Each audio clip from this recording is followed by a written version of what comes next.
warahmatullahi wabarakatuh.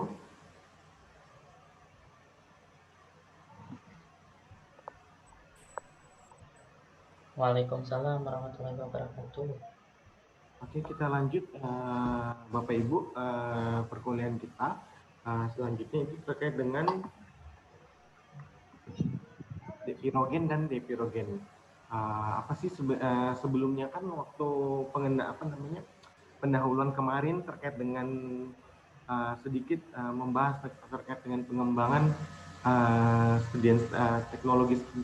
teknologi sedian steril dari waktu ke waktu. Itu salah satunya itu adalah kita terkait dengan penemuannya yang namanya reaksi pirogen. Nah, apa sih hubungannya pirogen tersebut terkait dengan sedian steril sini adalah pertama kita bahas dulu terkait dengan definisinya. Nah, secara definisi pirogen didefinisikan sebagai suatu produk yang bersifat termostabil. Jadi pirogen ini sifatnya agak sulit untuk dihilangkan karena dengan pemanasan tinggi juga dia masih tahan. Tapi di bawah 200 derajat Celcius. Dan sifatnya dapat larut dalam air dan merupakan sisa dari bakteri yang ada pada sedia injeksi yang dapat menghasilkan namanya reaksi pirogenik. Nah, ada beberapa literatur juga menyampaikan bahwa maksud dari sisa bakteri ini dapat berupa hasil metabolitnya atau mikroorganisme yang telah mati. Nah, di mana beberapa literatur juga menyebutkan bahwa pirogen ini dapat berupa antigen atau kompleks polisakarida dari bakteri atau dapat juga dihasilkan oleh kapang dan amir. Nah, apa sih efek pirogen bagi tubuh? Yang pertama dapat menyebabkan reaksi demam, kemudian dapat menyebabkan rusaknya sel-sel endotelial, kemudian dapat menyebabkan terjadi perubahan pembuluh darah sehingga menyebabkan turunnya tekanan darah. Itu ibaratnya dampak paling buruknya. Tapi secara umum reaksi pirogen yang paling pertama itu adalah demam. Jadi ketika suatu injeksi mengandung pirogen itu yang paling pertama dirasakan itu adalah demam. Tapi ingat juga Bapak Ibu bahwa ketika sedian itu apakah semuanya ketika sedian itu masuk ke dalam tubuh dan kita demam itu adanya pirogen? Tidak juga, belum tentu, karena demam itu sifatnya subjektif, dapat disebabkan oleh beberapa hal.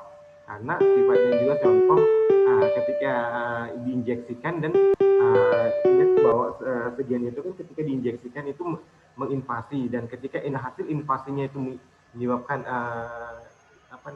infeksi, itu memang bisa menyebabkan demam. Tapi demam yang dimaksud ini adalah tanpa ada gejala lain seperti ada infeksi yang terjadi, sehingga benar-benar pure dari sediaannya.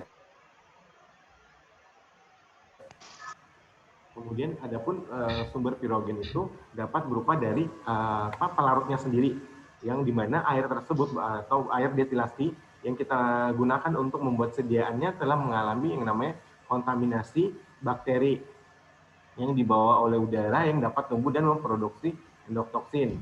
Kemudian pada wadah yang kita gunakan, ya.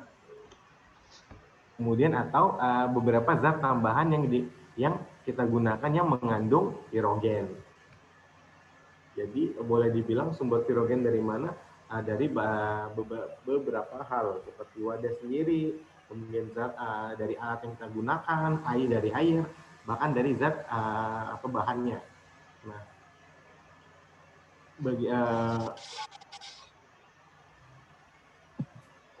bagaimana cara dihilangkan atau bagaimana cara kita hilangkan agar sedian kita bebas kontaminasi pirogen adalah dengan cara depirogenisasi.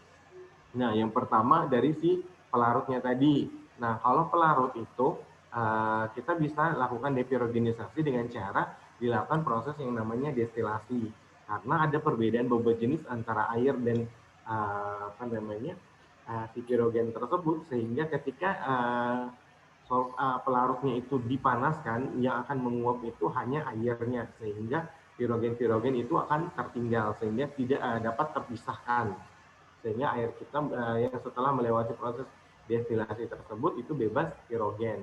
Kemudian solut atau zat terlarutnya itu kita bisa lakukan proses rekristalisasi, atau kalau contoh dari alatnya atau dari alat yang akan kita gunakan, kita bisa lakukan depirogenasi pada suhu seperti 230 selama 60 sampai 90 derajat Celcius, 230 derajat Celcius selama 60 sampai 90 menit, atau 250 pada waktu 30 sampai 60 menit. Nah, kalau mungkin produk steril itu ada yang namanya dilakukan proses sterilisasi, ada juga yang namanya dilakukan proses depirogenisasi. Nah, biasanya jika kita melakukan proses depirogenisasi karena suhunya tinggi dan waktunya juga lama, jadi beberapa literatur menyatakan bahwa saat kita lakukan depirogen tidak perlu dilakukan lagi namanya proses sterilisasi, karena saat depirogenisasi itu sudah sekaligus dengan sterilisasi. Nah, sedangkan jika kita hanya melakukan sterilisasi, memungkinkan untuk dilakukan juga depirogenisasi untuk alatnya. Kemudian bagaimana untuk yang sifatnya sudah menjadi produk atau sudah menjadi sediaan. Kalau untuk menjadi sediaan larutan tadi, kita bisa menggunakan absorben. Nah, absorben ini karena dia memiliki mekanisme absorpsi permukaan, atau kita juga bisa menggunakan filter asbestos. Nah, di mana sediaan kita filtrasi melalui suatu filter PET, karena filter asbes ini memiliki ukuran pori-porinya itu sangat kecil, bisa berkisaran di 0,22 atau lebih kecil lagi, 0,22 mikrometer, atau di kisaran 220 nanometer. Nah, kalau yang kedua itu arang aktif, yaitu merupakan absorben seperti yang disampaikan tadi, bahwa kita dapat di mekanisme absorpsi permukaan, di mana pada penggunaan itu kita menggunakan 0,1% arang aktif tersebut, atau norit atau charcoal, di mana pada sediaan ditambahkan dan diaduk 5 sampai 10 menit. Nah, sebelum dilakukan penimbangan untuk arang aktif itu disarankan untuk dilakukan deaktivasi dulu pada suhu 100 derajat Celcius atau sampai 180 derajat Celcius selama sejam. Dimana setelah itu untuk digunakan untuk menghilangkan atau mengurangi jumlah air pada arang aktif tersebut. Nah, setelah kita timbang, kita aduk kurang lebih 5 sampai 10 menit dan dilakukan proses namanya dekantasi, atau dilakukan difiltrasi untuk memisahkan antara produk atau sediaan dan arang aktifnya, sehingga dapat menghasilkan larutan yang sangat jernih dan bebas pirogen.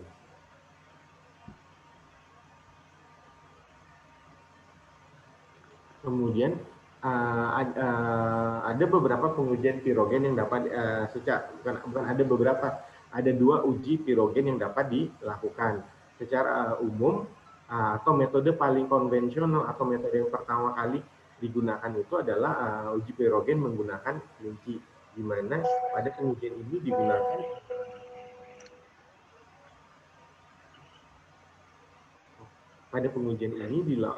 dilakukan dengan menggunakan kelinci dewasa yang sehat untuk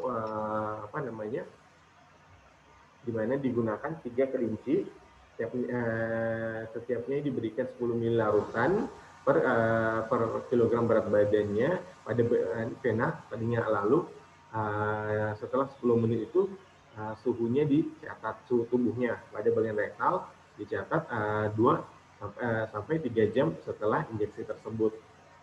Adapun persyaratannya, jumlah kelinci yang digunakan jika memenuhi syarat cukup 3 saja. Jika tidak memenuhi syarat responnya, berarti bisa ditambahkan 3 kelinci lagi, begitu selanjutnya sampai maksimal 12 kelinci.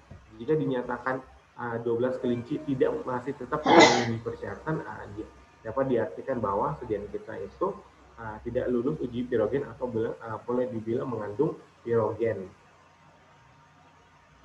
sehingga tidak dapat tidak dapat diloloskan untuk dilanjutkan untuk diberikan ke pasien, itu disebarkan ke apotek. Nah, selanjutnya adalah perkembangan regulasi terkait uji pirogen. Nah, seiring dengan waktu, seiring dengan waktu di mana sebenarnya uji kelinci itu masih banyak beberapa pertanyaan dari beberapa peneliti, dan metode kelinci, menggunakan kelinci ini sudah metode yang sangat jadul, boleh dibilang metode yang paling lama digunakan untuk untuk uji pirogen ini. Dan belakangan juga mendapat kritikan dari bagian komite etik dan pencinta hewan, bahwa meminta untuk pengujian farmasi ini sebisa mungkin mengurangi penggunaan hewannya pada pengujiannya. Nah, jadi diminta untuk melakukan terobosan baru, sehingga pada sekitar tahun 1990-an atau 80-an ini akhirnya diperoleh satu lagi metode baru untuk uji pirogen, dan metode ini secara in vitro. Kalau tadi kalau menggunakan kelinci itu metodenya secara in vivo. Nah, kemudian tahun 1980 ini baru diterapkan, setelah diuji dan baru diterapkan pada tahun 1980 ini digunakan untuk uji pirogen. Nah, law test ini adalah suatu uji untuk mendeteksi analisis kuantitatif dari endotoksin bakteri, di mana dapat berupa metode teknik gel coat atau turbidimetri. Nah, kenapa sih di antara dua metode tersebut menurut FDA itu lebih direkomendasi untuk metode dalam penggunaan uji pirogennya? Karena ini ibaratnya pengujiannya ini bersifat lebih sensitif dan lebih teliti dan sifatnya objektif, karena dapat diamati secara langsung, berbeda dengan metode yang menggunakan kelinci tersebut yang sifatnya masih subjektif, karena mengingat bahwa yang diamati hanya suhu. Nah, mengingat bahwa peningkatan suhu dari tubuh itu dapat dipengaruhi oleh beberapa hal, tidak mutlak dipengaruhi oleh adanya pirogen, sehingga sensitivitasnya itu boleh dibilang kurang, sehingga FDA ini lebih menyarankan untuk menggunakan metode LAL ini.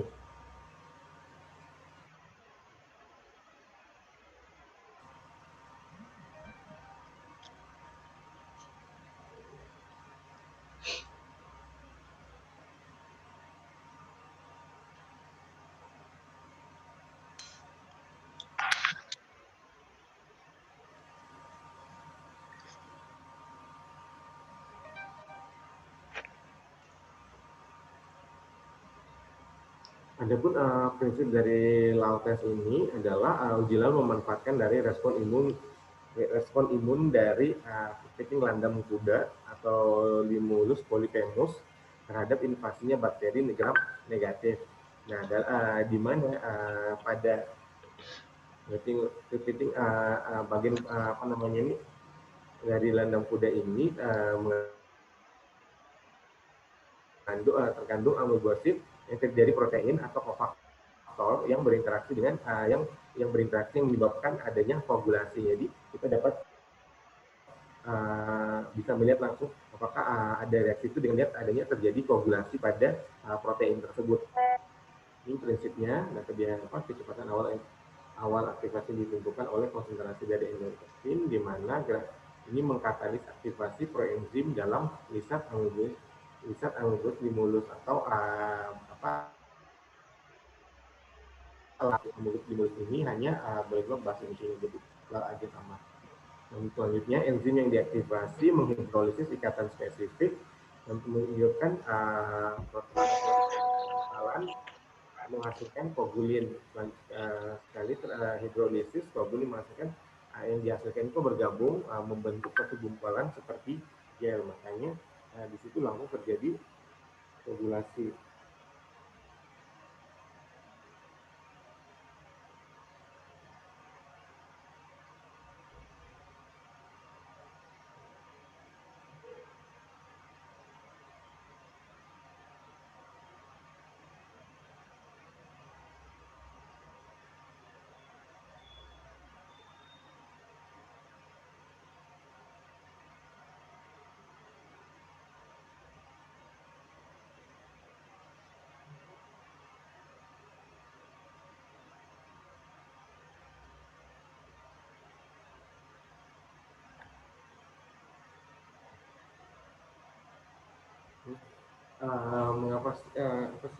Mengapa harus digunakan ALTES ini? Pertama adalah dibandingkan dengan rapid virogen test ini, memang sering masih menjadi alternatif karena ada beberapa pertimbangan sebenarnya, tapi masih dipilih rapid test untuk pengujian virogen tersebut karena faktor cost dari atau biaya harga dari pembelian dari media Limulus ambosit tersebut, di mana virogen ini tapi di sini metode lal ini menjadi keuntungan dari hal keakuratan dari ujiannya.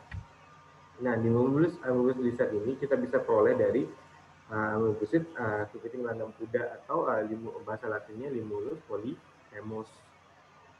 Ini mungkin ibu-ibu bisa baca awal mulanya ditemukan sehingga dapat digunakan dari si Kevin dan Bang dan sebagainya. Kemudian dilanjutkan oleh Solum dan Yong ini melakukan karakterisasi sehingga diperolehlah hasil penelitian mereka bahwa dapat digunakan untuk pengujian lalnya.